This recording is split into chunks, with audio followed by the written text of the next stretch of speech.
pemirsa yang semoga dirahmati oleh Allah Subhanahu wa taala, kita akan bacakan beberapa pertanyaan yang telah masuk, namun kami sampaikan sebelumnya bahwa 3 penanya pertama yang terpilih insya Allah akan mendapatkan buku atau hadiah langsung dari pemateri kita pada saat ini ya. Oh, kok gitu? Kita. Benar ya? Iyalah Ustaz. Masya Allah. Sudah disampaikan. Dan pemirsa yang terpilih insya Allah pengirimannya gratis ya, dimanapun yang disebutkan nanti di sini. Bayar di tempat. Iya. Barakallahu fiik. Iya. Insyaallah gratis. Insya Allah gratis. Ya. Indonesia Ustaz ya. Ada Wahda TV sebagai sponsornya insyaallah. Masya Allah, Wahda TV. Ya. Baik Ustaz, ini ada beberapa yang sudah masuk pertanyaan ini Ustaz ya. Kita bacakan dulu yang pertama Ustaz. Iya, silakan. Dari Zahra Nur Azizah dari Merauke Ustaz. Masya Allah. Masya Allah. Dari Sabang sampai Merauke. Iya. Sebentar dari Sabang mungkin sudah ada ya. Masya Allah. Afwan, bagaimana hukumnya menghatamkan Al-Quran ini Ustaz? Ya, kurang dari 3 hari, karena kita ini misalnya ada yang penghafal Al-Quran dan biasanya sangat cepat bisa membaca, bahkan bisa kurang dari 3 hari tersebut Ustaz. Ya. Bagaimana ini? Alhamdulillah, wassalatu wassalamu ala khairi khalqillah Muhammad ibn Abdillah wa ala alihi wa ashabihi wa man walah, amma ba'd. Pertanyaan dari saudari Azizah tadi ya, Masya Allah sangat baik. Walaupun ini kalau boleh klasifikasikan ya, ini pertanyaan dari khawasul khawas. Iya, istilahnya orang-orang khusus ya. Ya. Mengapa saya pegang HP?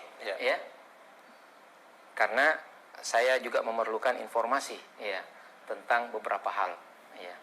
Termasuk Masya Allah bagaimana respon dari para pemirsa sekalian ya. Jadi mohon maaf ya, kita sama-sama pegang HP ya. Jadi tadi tentang mengkhatamkan Quran kurang dari 3 hari ya.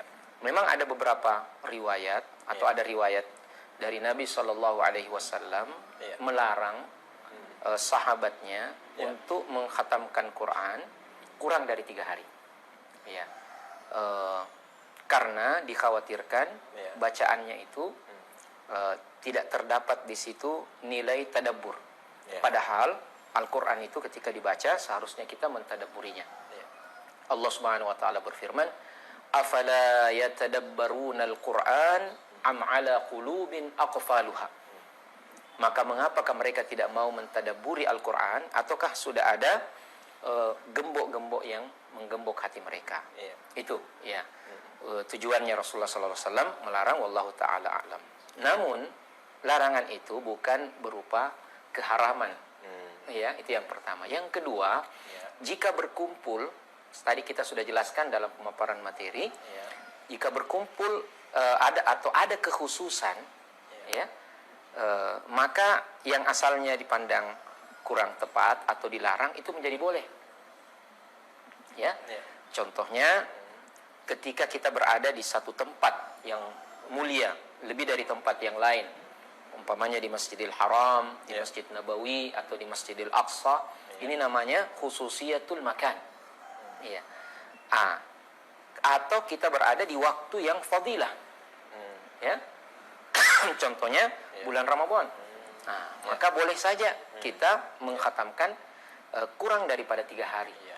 Dengan harapan bacaannya juga jangan sampai kehilangan kesempatan untuk mentadabburi makna-makna Al-Quran. Karena itu tujuannya kita membaca Al-Quran. Ya. Nah, dalam tahapan-tahapan cepatnya baca Quran itu ada yang disebut dengan tahqiq, ya, atau orang biasa istilahkan mujawwad, ya. Ada yang tartil, ya, itu agak lebih cepat lagi sedikit. Kemudian ada yang al-hadr, ya, ini memang cepat, tetapi tidak kehilangan makna dan juga tidak sampai melalaikan hukum-hukum tajwid. Ya, jadi itu. Imam Syafi'i rahimahullah bahkan mengkhatamkan Quran selama bulan Ramadan, khusus bulan Ramadan, itu sebanyak 2 kali dalam sehari. Masya Allah. Ya. Dan itu bisa dipadukan dengan membaca secara khusus di luar sholat dengan membaca dalam sholat kita. Ya. Ini bersambung terus, ya. Zikirnya itulah Al-Quran. Ya. Bahkan Imam Malik rahimahullah tadi kita sudah jelaskan menghentikan sementara pelajaran-pelajaran selain Al-Quran. Ya.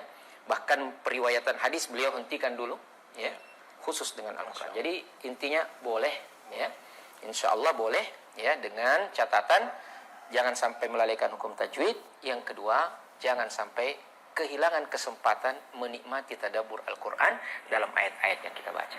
Saya kira begitu Ustaz Yusuf. Masya Allah. Barakallahu fiik. Ya, syukur kan bulan Al-Quran. Betul. Sementara kita ini sibuk. Ya, ada urusan-urusan yang mungkin di sini di rumahnya mungkin dalam hal bisnis atau apa. Iya, tapi ya mungkin berdasarkan dari sebelum-sebelumnya tidak bisa menamatkan Al-Quran. Nah, bagaimana kiat-kiat Ustaz di tengah kesibukan bisa menamatkan Masya Allah. Al-Quran? Barakallahu fiik. Ini pertanyaan yang luar biasa, ya.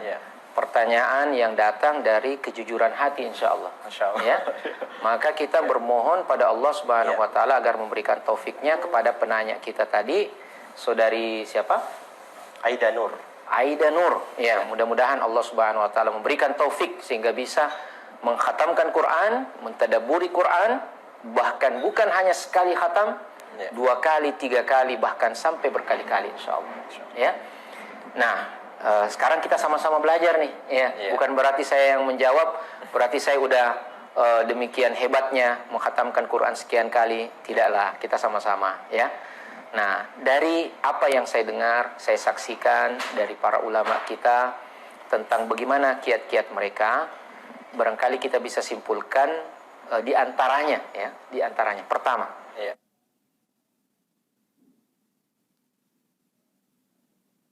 jangan andalkan kehebatan diri kita. Jangan andalkan kefasihan kita baca Quran. Ya. Bertawakallah kepada Allah Subhanahu Wa Taala dalam, itu yang pertama, Ustaz. Ya. Kata-kata la haula wala quwata illa billah. Apa maknanya? Tidak ada daya dan upaya melainkan dari Allah. Pertama, tidak ada daya dan upaya untuk bisa melakukan ketaatan melainkan dari Allah. Tidak ada daya dan upaya bisa mengkhatamkan baca Quran kecuali dari Allah. Betapa banyak orang yang, mohon maaf, bahasanya bahasa Arab. Ya, lahir dan besar di negara Arab. Tapi baca Quran tidak bisa. Kenapa? Ada yang lahir di tengah-tengah lingkungan pesantren. Kemudian menjauh daripada agama. Tapi Masya Allah, ada yang hidup di negeri orang-orang kafir, ya, negeri non-muslim, ya, tetapi Allah Subhanahu Wa Taala berikan taufik padanya. Dia bisa mengkhatamkan Quran beberapa kali, bahkan bisa berbahasa Arab. Ini adalah taufik Allah. Maka jangan sama sekali kita mengandalkan hanya kelemahan-kelemahan diri kita. Ya, itu yang pertama. Namun yang kedua, ya, ini ada yang namanya as-sa'yu. Ya. Wa man aradal akhirata wa sa'a laha sa'yaha wa huwa mu'min fa ulaika kana sa'yuhum mashkura. Barang siapa yang menghendaki akhirat, kemudian mengusahakan dengan usaha yang pantas untuk itu, dan dia beriman. Apa di antara usaha kita? Tadi doa, tawakal, ya, yang pertama. Yang kedua, celupkan diri kita bersama dengan orang-orang yang memang memiliki semangat yang sama untuk membaca Quran. Kalau Anda sibuk dan hanya bersama terus dengan orang-orang, ya, istilahnya sebagian kawan-kawan kita yang hanya terbelenggu dengan Urdu, urusan dunia, ya, maka yang menjadi kenyataan Anda akan terseret di sana. Almar'u ma'adini khalilihi falyanzur ahadukum man yukhalil, kata Rasulullah sallallahu alaihi wasallam. Seorang itu agamanya tergantung dengan orang yang dekat dengannya. Maka perhatikan baik-baik kepada siapa engkau menjadikan teman dekat. Kalau Anda bersama dengan orang-orang yang sibuk juga, tetapi punya perhatian dengan Quran, niscaya kita akan terseret dengan, ya, aura dan nuansa kebaikannya. Nah, itu. Jadi yang dua apa tadi? Yang kedua adalah membersamai orang-orang yang baik. Yang ketiga, hendaknya kita mencoba-coba membuat jadwal. Kadangkala kita ini, mohon maaf, saya tidak mengatakan penanya ini, saya lah contohnya. Sok sibuk kita. Padahal banyak sekali waktu kita untuk yang lain sebenarnya. Bilang kita sibuk untuk ini itu, tetapi kita masih bisa bersenda gurau sedemikian lama, kita masih bisa ngalor ngidul sedemikian lama, kita masih bisa buka HP sedemikian banyak, bikin jadwal dan mari kita bertahun.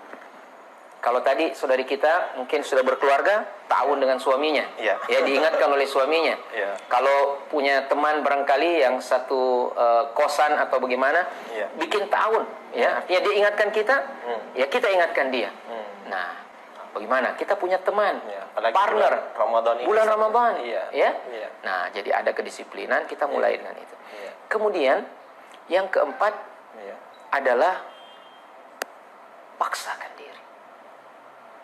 Diri manusia ini selalu mau enak-enak saja. Ya. Zona nyaman. Zona nyaman. Ya. Frasi begini. Bagaimana ini paku? Taruhlah ini paku. Ya. Jangan lihat ini model tangannya, jangan lihat ya. Anggap saja ini paku. Bagaimana caranya kita meletakkan paku ini ke dalam tembok? Taruhlah ini tembok. Ya, mohon maaf. Kita mau paku ini. Bagaimana caranya paku ini masuk? Harus dipaksa ya. Boleh tak dikasih gini? Lengket kok. Pasti jatuh. Paku. Palu. Palu. Terus. Palu. Palu. Akhirnya masuk. Maka begitu juga dengan diri manusia. Barakallah. Pukulkan. Makanya Imam mohon maaf Nabiullah Yahya, Allah Subhanahu wa taala katakan dalam Al-Qur'an, "Ya Yahya, khudil kitab." Wah Yahya, ambil kitab, yaitu Taurat ya pada zamannya dengan kekuatan. Ya, dalam satu riwayat Yahya diajak main-main sama teman-temannya ketika kecil. Apa dia bilang? Laisa lil-la'ibi khuliqt. Saya bukan dihadirkan untuk main-main, ya. Nah, kalau kita sudah sibuk dengan Quran dan kita tidak bisa mengelola kesibukan kita sehingga kita bisa baca Quran, ya. Maka perhatikan kesibukan apa itu yang hebat begitu bisa melalaikan kita dari Al-Quran. Ya, kalau Anda karena gara-gara jadi manajer sehingga tidak bisa baca Quran, berhenti jadi manajer. Ya. Kalau Anda jadi pedagang sehingga lupa dengan Quran, tidak bisa baca Quran, berhenti jadi pedagang. Oh kan? Ya. Atur waktu. Dan terakhir sekali, yang pertama doa, yang terakhir juga doa. Saya kira begitu Bung Jusam. Masyaallah. Barakallahu fiik, Syekh. Ya, agak